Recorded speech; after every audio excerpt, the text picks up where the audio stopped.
Même quand on est débutant, il est très facile de se faire de l'argent dans le métier du digital lorsqu'on adopte des bonnes pratiques, même sans site internet, sans véritable budget, sans argent, juste avec son téléphone. Je vais partager avec vous mon expérience qui m'a permis dans les débuts de me faire une place dans cette vaste ensemble qu'on appelle le digital. Quand on parle de digital, on parle aussi de quoi? On parle des créateurs de contenu, des infographes, des vidéastes, des community managers, des web designers, des web développeurs, bref, tout ce qui englobe le digital.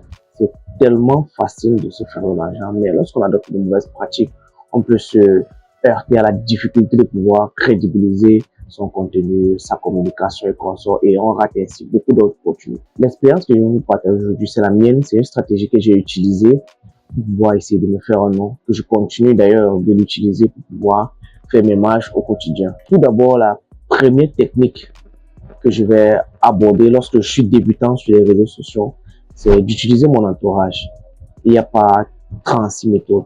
Son réseau local est une niche favorable pour apporter de la crédibilité à son métier, d'apporter de la crédibilité à ses compétences.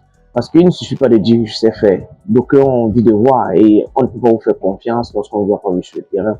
Et les premières personnes qui peuvent vous faire confiance sans vous avoir vu sur le terrain, c'est votre réseau, c'est vos amis, c'est vos voisins, c'est votre entourage. Donc, parle de ce que tu fais à tes amis, à ta famille, à ton entourage, aux alentours de toi.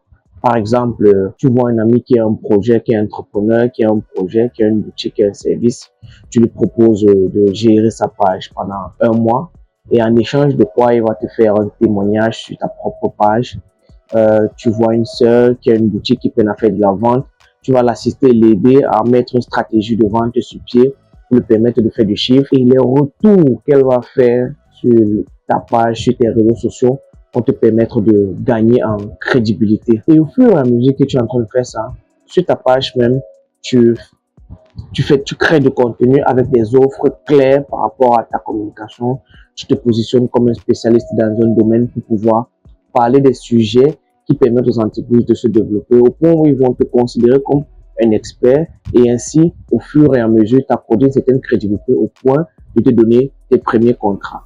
C'est cette première étape qui m'a permis d'avoir mes premières expériences afin de me constituer un portfolio avec lequel je vais aller vers des clients pour leur présenter mon savoir-faire, pour montrer ce que j'ai déjà eu à faire, pour leur montrer mes compétences et mes réalisations. Le portfolio, c'est quoi? Le portfolio, c'est une sorte de CV dans lequel on priorise les réalisations, les projets.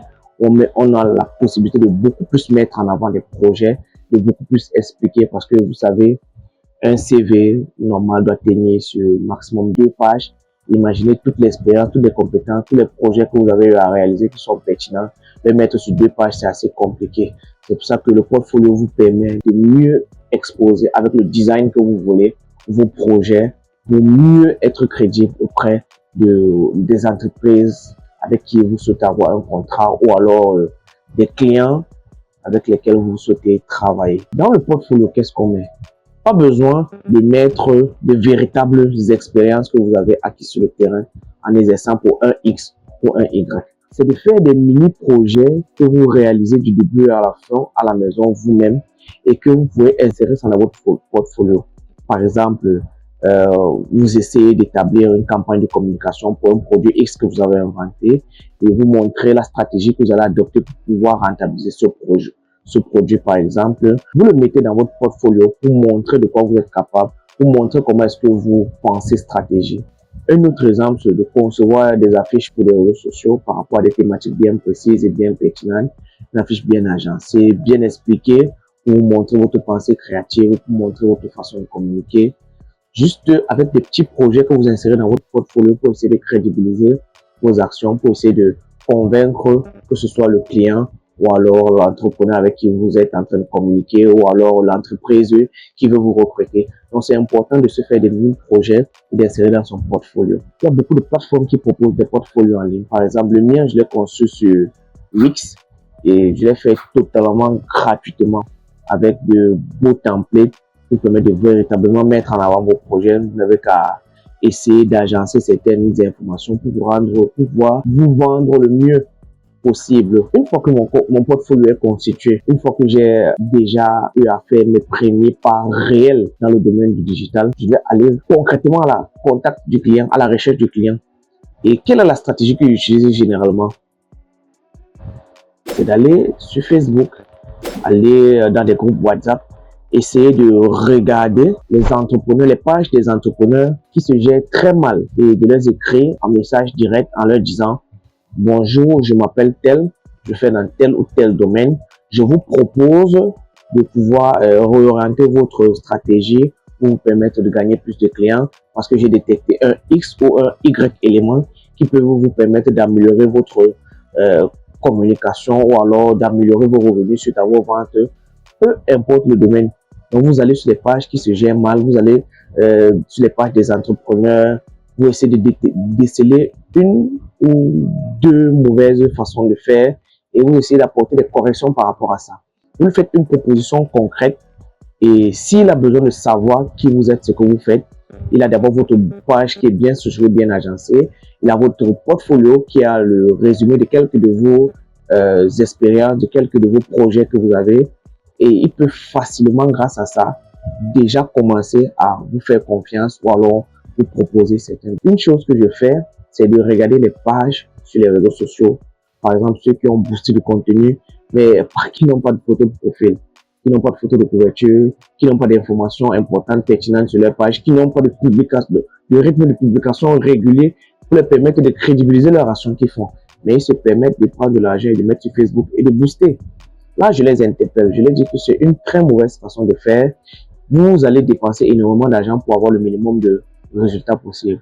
Je vais vous aider, je vais vous accompagner dans la restructuration de votre page, dans le meilleur agencement des informations sur votre page, dans la rédaction d'un calendrier éditorial bien précis qui vous permet de sensibiliser votre audience sur ce que vous faites de façon concrète, qui vous permet d'être régulier sur les réseaux sociaux, qui vous permet véritablement de mieux véhiculer votre message et de mieux exposer votre contenu. Ça peut être un produit que vous vendez, ça peut être un service, ça peut être une formation, ça peut être n'importe quoi.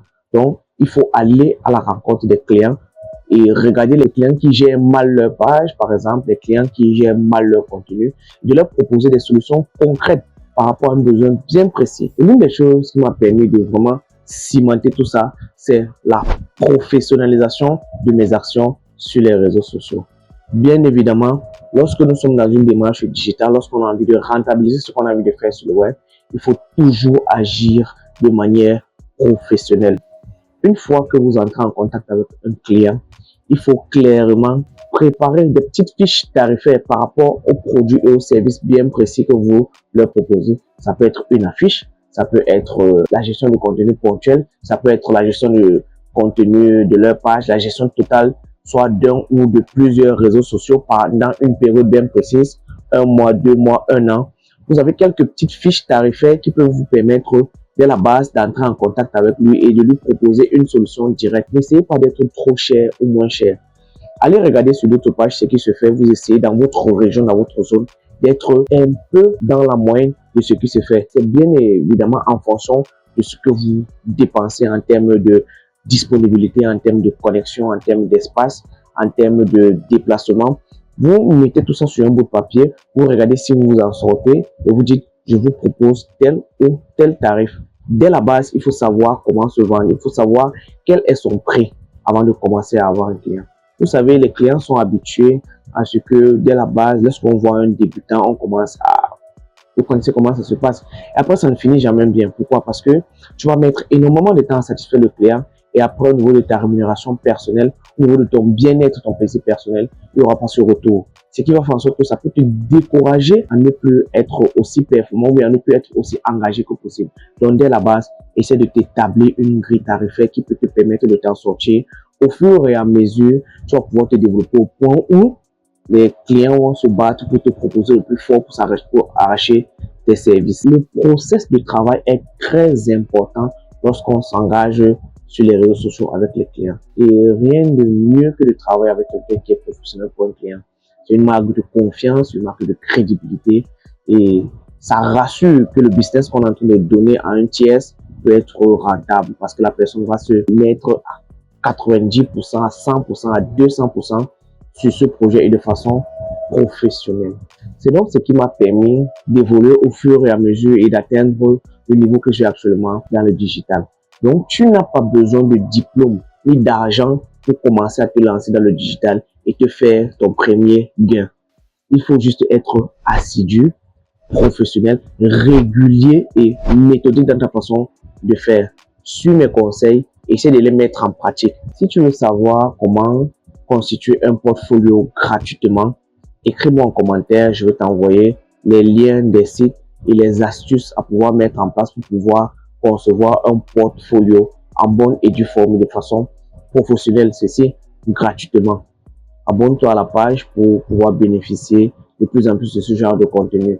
C'est un nouveau contenu que je propose et j'espère que je vais tenir le cap de pouvoir vous donner une astuce, une idée, un conseil chaque semaine pour permettre à tout un chacun de façon gratuite de pouvoir profiter des bénéfices du digital et de s'en sortir parce que le digital c'est un vaste monde qui a de plus en plus besoin de personnes et de personnes professionnels qualifiés et formés parce que les entreprises et les entrepreneurs en redemandent. Allez, on se voit à la prochaine vidéo.